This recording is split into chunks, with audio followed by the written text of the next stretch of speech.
Tired of messy data entry in Excel? Let's learn how to create elegant yes/no options to streamline your spreadsheets and simplify decision tracking.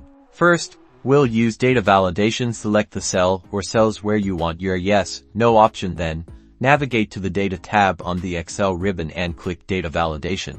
In the Data Validation dialog box, go to the Settings tab under Allow. Click the drop-down and choose List.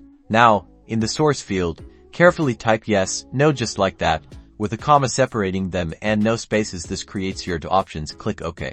You'll now see a small drop-down arrow in your selected cell. Clicking it reveals your accessible yes or no options, making data entry quick and consistent. Alternatively, for a more visual approach, we can use checkboxes from the Developer tab. If you don't see the Developer tab, go to File, then Options, then Customize ribbon, and check the box next to Developer. Once visible, click Insert under the Developer tab and select Checkbox under Form Controls.